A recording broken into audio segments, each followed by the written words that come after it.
The team that broke college football 2019 LSU. Let's react to it. Here we go. You know this image. We all do.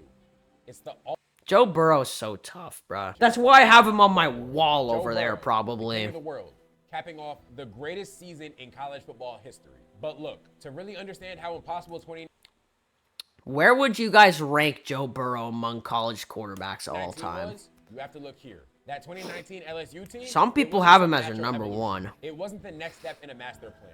No, it was a glitch, a desperate, one-time only explosion that broke every single rule that this program had lived by for the previous 20 years. And the crazy part, the whole thing almost died in a closed-door meeting in 2018 before the experiment even began. So let's rewind a bit. If you're watching college football in the early to mid 2010s, you knew exactly what LSU was going to be. That's because they were the Dude, LSU, I just thought of another thing. LSU has produced so many good receivers that are still in the NFL today. Brian Thomas Jr., Malik Neighbors, Justin Jefferson, Jamar Chase. SEC's dinosaurs. A nasty university for receivers. Stronger, faster, and have better players than you, and we're going to rely on that and make you feel it for 4 quarters. The scheme? 3 yards in a cloud of dust. Toss left, dive right, hope and pray the defense makes a play. But here's the thing.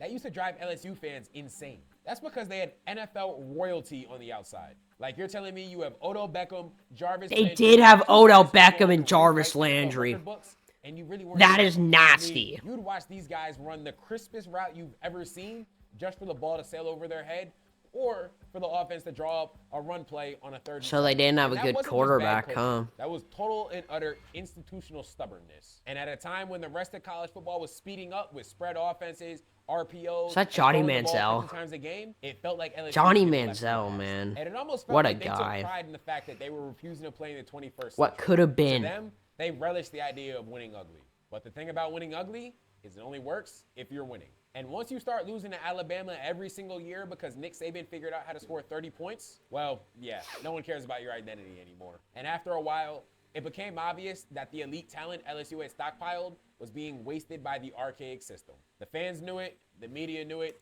So the coach was just bad, basically. He was just wasting talent, is what I'm understanding so Even far. the administration knew it. Everyone knew that it was time for change. Everyone knew it was time to put some air in the football. But the thing is, knowing you have to change, They need a and actually quarterback changing, well, and those some are better cool. coaching. Especially when you look at the guys that they had pulling the Who trigger. the hell is that guy? Never heard of him in my life. And that brings us to the guy who was supposed to fix it, Joe Burrow. Yup. I Talk mean, about Burrow like he's a college football demigod.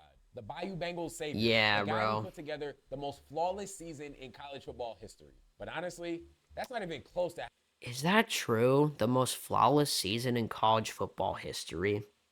how he was viewed in 2018. Because that summer, he wasn't a savior. He was No. an Ohio State reject. He was like say what you want Ohio about State Burrow, third but the string or fact of some the shit, matter is, right? He just couldn't win the job in Columbus. He was essentially a third stringer. Yep. He realized he was running out of time and needed to find a place to play. Transferred. So, what does he do?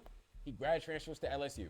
And after that, oh, absolutely nobody was penciling in LSU for a national championship of any sorts. But I mean, That's crazy. When you think of Joe Burrow, you're not thinking of Ohio State. That's like a fever dream. That's crazy that he was even on when you had been Ohio put State through at what that LSU point. fans have been put through, even a guy who looked You're like thinking he Joe was Burrow, gonna get 12 Bengals, yard slant was LSU. super appealing. And even though You're the not bar was thinking so Ohio low, State. Burrow didn't clear by much in his first season. I mean, in 13 games, he threw for under 3,000 yards and 16 touchdowns. Meanwhile, Mid. Dwayne Haskins, the guy that beat him out at Ohio State, Oh, rest threw in for peace, 50 man. touchdowns in 2018. So Rest yeah, in Burrow, peace. he looked like a scrappy game manager. Ohio State looked like they made the right choice, and LSU finished 10-3 while following the Bama yet again. And for a quarterback who many hoped would change the The thing about college football, bro, you look at 10-3 and you're like, oh, that's not that bad. Like, you're not making the playoffs with the 10-3 record, most likely. That's how competitive college football is. Like, you cannot lose in the regular season. of the program, It could the hurt your running playoff moment was a chances. pick six in the Fiesta Bowl. And while most people will remember that hit, Oh my god.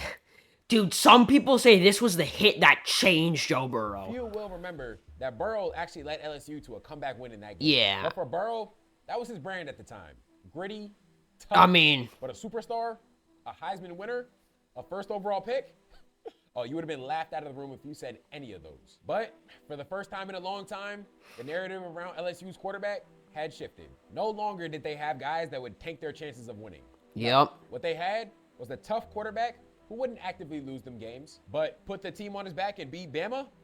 Oh, absolutely not. And when you looked at Burrow, it's not like he had a cannon for an arm like I also think some people forget, though, not to put any shade on Joe Burrow, but this guy had Jamar Chase and Justin Jefferson on the same team.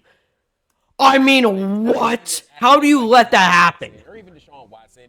He just looked like an average Deshaun run-of-the-mill Watson. SEC quarterback. The type who was probably going to go sell insurance or become a grad assistant after his senior year. So the real question is, how do you go from a cast-off game manager in an outdated offense to the absolute juggernaut we saw in 2019? How does a guy who couldn't get on the field at Ohio State turn into the most lethal, precise weapon college football had ever seen? Well, that's where the story gets crazy. Because the catalyst for this entire revolution, the spark that set the whole thing on fire, it wasn't Burrow just magically waking up with superpowers, and it definitely wasn't head coach Ed Ogeron turning into an offensive mastermind. No, that entire identity flip, the glitch that broke college football, happened because a desperate LSU program decided to hand the Is that Joe Brady?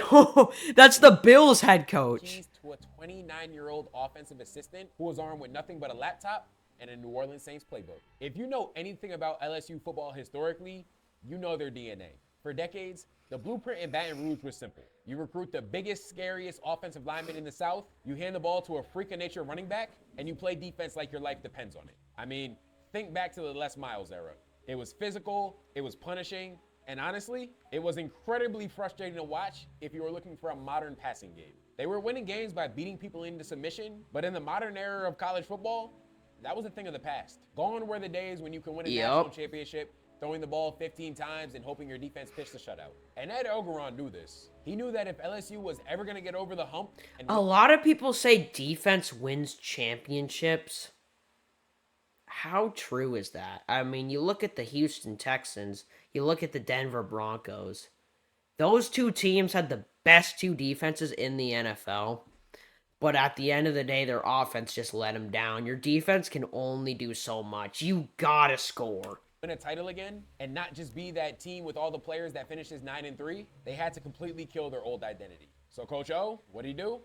Well, he made a move. And it wasn't some big, splashy, million-dollar hiring of the biggest offensive mind in college football either. No, he brings in a 29-year-old guy named Joe Brady. At the time, Joe Brady, all Brady had really been was an offensive assistant for the New Orleans Saints. He wasn't some known commodity in college football coaching circles, but he was still brought in to be the passing game coordinator. And what happened next wasn't just an evolution. It wasn't just adding a few plays to the playbook. You guys think Joe Brady's going to be a good head coach next year? He's got a lot to work with. It was a total Like, he's not coaching the fucking Jets. revolution. He's got a Brady came good in, team around looked him. at the roster and said, why the hell are we playing in a phone booth? After that, LSU completely abandoned the condensed heavy formations. Instead, Brady brought the Saints passing concepts to Baton Rouge. Gone were the days of fullbacks and tight ends in favor for 5 receiver empty sets. And for people who had This known was when the LSU, Saints were that was good, too. absolutely insane. Because what Brady did is he took the defining trait of SEC defenses, size and physicality, and turned it into a total weakness. And this move, it fundamentally broke the meta of SEC defenses. Think about it like this. SEC defenses, they've been built to stop the likes of Derrick Henry, Nick Chubb, Leonard Fournette. Derrick Henry, bro. My God. Imagine being a high school defender and seeing Derrick Henry. I would just quit. At that point, bro, like, Derrick Henry is already scary enough in the NFL, but those are full-grown men, you know? They're built to do that. Imagine you're going against Derrick Henry in, like, varsity football. You are cooked, bro. Like, nah. To do that, I could not. you needed 240 No, bro. linebackers and safeties that could hang in the box. Well, Brady, he looked at that and said, cool, let's see your middle linebacker try and cover my receiver in space. And as you can imagine, it was a total mismatch. The days of LSU banging their head against the wall running the stacked boxes were long gone, substituted for RPOs that put elite defensive ends in stress every single play. They started to use every single inch of the 53 and a third yard wide field. But the craziest part, they gave Burrow the keys to the Ferrari. Now, Burrow had the freedom to make pre-snap checks at the line of scrimmage, call audibles, even change his receivers' routes to attack defenders' leverage. They took a quarterback who was the gritty game manager and let him finally be a point guard. And that was all it took. Now, it wasn't just an offense beating you. It was an offense that completely exposed you. And they weren't just throwing the ball more. They were throwing it smarter. Exploiting. So they just changed everything they did. Like their entire offensive scheme. That's interesting. Way that an LSU fan probably couldn't have conceived of 10 years prior. Their traditional SEC power run game, that was dead. And Brady was standing over the body holding a tablet. But here's the thing about a brilliant scheme. You can draw up the best looking plays on a whiteboard all day long. But if you don't have the guys to actually run the routes, well, yeah, that whiteboard means nothing. In college football, a scheme can really only be as good as its weapons. And boy, did LSU have weapons. They didn't just have a good receiving core. No, they had a glitch in the matrix. Yeah, what do you mean you got two of probably the top two receivers in the NFL right now on the same team? I can't wrap my head around that. Break down this three-headed monster, starting with the guy who absolutely tore defenses apart from inside out, Justin Jefferson. Yeah. Coming out of high school, Jefferson was an afterthought, a two-star recruit who barely got academically cleared to play. How is bro a two-star recruit? If he's a two-star recruit, I'm a five-star recruit. Jesus. And wasn't even the most famous athlete in his own family. But in Joe Brady's system, playing the slot, he was unguardable. Jefferson had this innate, almost supernatural feel for finding the soft spot in zone coverage. Burrow would just find Jefferson for 10 yards. The way yards, Justin Jefferson yards, moves, I can't explain it, but it's just so nice, bro. Like, his cuts are so nice. I can't explain it. So, like, naturally, his route running, his cuts, it's just so nice. Right? Well, good luck with that. Because there was Makes this me sophomore erect. receiver on the outside named Jamar Chase. An absolute physical freak, Chase didn't just run by defensive backs. No, he ran through them. He was an apex predator on the Yeah. field. There were no such things as 50-50 balls with him. Joe Burrow and Jamar Chase and Justin Jefferson on the same team. GG's. If I'm in the college football, the same division or conference as LSU at this time, GG. You're having to guard Justin Jefferson this week and sometimes Jamar Chase. Get the fuck out of here. No. God, no. When it was in the air, it was 90-10. And because you had to dedicate a safety over the top of Chase and you knew Jefferson... Absolutely not. Coverage, well, that left Terrence Marshall one-on-one. And I know now that might not sound the craziest, but we're talking about a 6'3" Terrence receiver Marshall. who caught Is it bad to say I've never heard the name? 13 touchdowns in 2019. He was an absolute nightmare. I also didn't watch college Undisputed wide football receiver then, one and I still on don't 99% really. of But college football teams. But at LSU, he was simply the third option. And looking back at it, what are the odds that one program, one team, will have two of the top receivers in NFL history on the same roster? Yeah. It was a complete anomaly. And honestly, it's probably something we'll never see again. I mean, in the current era of college football, with NIL and the transfer portal, a guy like Terrence Marshall, he's probably transferring. But back in 2019, he was simply catching 13 touchdown passes. And that kind of applies That's to pretty everyone nuts. because going into the season, no one knew what LSU was going to be. In this day and age, no one would have even blinked an eye if guys like Justin Jefferson and Jamar Chase transferred to a new school for a few million. But that wasn't what college football was at that point in time. So instead, you had all three of them, plus Clyde Edwards-Helaire. three-headed dragon right here. Just nuts. And not only was it a great offense, it was an offensive coordinator's dream. And college defenses, they had no shot. So the offense is humming, the receivers are unguardable, and suddenly, Joe Burrow is the Heisman favorite. But let's be totally honest for a second. If you were an LSU fan back in 2019, there was still this lingering dread in the back of your mind. Because looking good against Texas and Florida is one thing, but none of it meant anything. What's harder to win, the MVP in the NFL or the Heisman in college football? It's an interesting You one. couldn't beat Alabama. For 8 straight years, Nick Saban had owned LSU. Ever since that infamous 9-6 game of the century in 2011, Alabama had systematically dismantled LSU's hopes and dreams. They had shut them out in the national title game. Nick They had physically Saban, bullied man. them year in and year out. It was a Holy shit.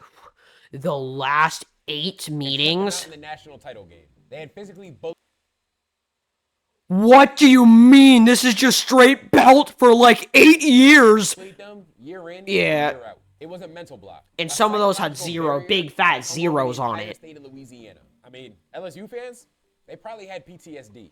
So we get to November 9th, 2019. Tuscaloosa, Bryant-Denny Stadium. The president of the United States in the building. Number 2 LSU versus number 3 Bama. And everyone was kind of thinking the same thing. This new LSU offense is cute, but this is Bama they're going against. You know, eventually the clock is going to strike midnight on this Cinderella story. Dude. And LSU is going to go back to being... I know Alabama's really good. I just feel like they're so glazed by everyone. When was the last time they won a natty? It was probably recently. And I know they are historically really, really good. But, like, come on now. It's been a couple years since they've really made an impact in the playoffs, I feel like. who they were. Or is that And just what me, does or am Joe I Burrow tripping? do? I don't He know. walks into Bryant-Denny Stadium, stares down the barrel of the gun, and goes to absolute war. And this game wasn't your SEC Alabama's struggle not in an the past. It was a unstoppable force. heavyweight shootout. You had Tua Tagovailoa on one side, Sorry. Tua was good in college. absolute haymakers. And on the other side, Yeah. Burrow, he didn't blink once. And this is where the toughness of the 2019 LSU Tigers showed. Because Burrow, he was taking some absolute shots. But every single time, he would pop right back up and complete another pass. But the defining moment, the moment the ghost of Alabama And was Burrow's still like this, bro. He will truck the shit out of you. 9 times out of 10, he gets injured for 10 weeks, but he'll still do it. finally killed was in the fourth quarter. And it wasn't even a pass. No, it was Clyde Edwards-Helaire. He put the entire team on his back and ripped off some absolutely punishing runs to ice the game. And when it was all said and done, the final scoreboard read LSU 46, Alabama 41. Wow. You could feel a collective sigh of relief from the LSU faithful. And it's not like they just snuck by Bama or stole a game. They walked into the Death Star, dropped 46 points on a Nick Saban defense, went blow for blow against an elite Bama offense, and came out on top. And if you want to know exactly what the culture of that team was, look no further than the post-game locker room. We're gonna beat the ass every time they see us. You understand that? Yes, sir. Holy. Fuck you. And that was it. The moment the entire Bro college was football hype. world realized this wasn't just a cute little fun story. No, this LSU team was a complete juggernaut. They faced their biggest demon on the road and laughed in its face. The blueprint was real. They were going to win the national championship, and no one was going to stop them. Look, everyone wants to replicate 2019 LSU. Every college football program in the country is out there searching for their next Joe Burrow or trying to hire the next Joe Brady to Yeah. magically fix their offense overnight. But here's the reality. You can't. Because 2019 LSU wasn't a blueprint for the future. Like, think about what actually had to happen for that exact team to exist. You needed an entire decade of offensive ineptitude to force Ed Ogeron to hire Joe Brady. You needed Ohio State to choose Dwayne Haskins so Joe Burrow would be forced to pack his bags and leave. Yeah, You needed so many 49 things had to happen. They just got lucky, honestly. Like, you luckily got Joe Burrow, who was a third-string quarterback. You luckily had Justin Jefferson, who was a 2-star recruit. You had Jamar Chase, you know. offensive assistant. Like, that's lucky. This team was perfectly tailored for 3 freak of nature receivers who all happen to peak at the same time. Because if any single one of those things doesn't happen, the team just simply doesn't exist. And that's why that LSU team was a 12-month anomaly where the stars didn't just align. They collided and became a supernova. And honestly, that's the real legacy of the iconic image of Joe Burrow smoking the cigar. in the Yep. Superdome. It's the ultimate mic drop. They changed the entire landscape of college Bro's football. tough. Basically kicked off the modern transfer portal era, proved once and for all that a modern offense was the only way to win a national championship, and then they vanished. Wow. 2019 LSU, man. What a team. Just like so many good players over around, especially on offense, or all around, especially on offense. That is it though, ladies and gentlemen. If you guys enjoyed today's reaction video, let me know with the like. This is live on Twitch as well. Make sure to go follow the Twitch if you want to see all this stuff live. And I will see you all in the next one.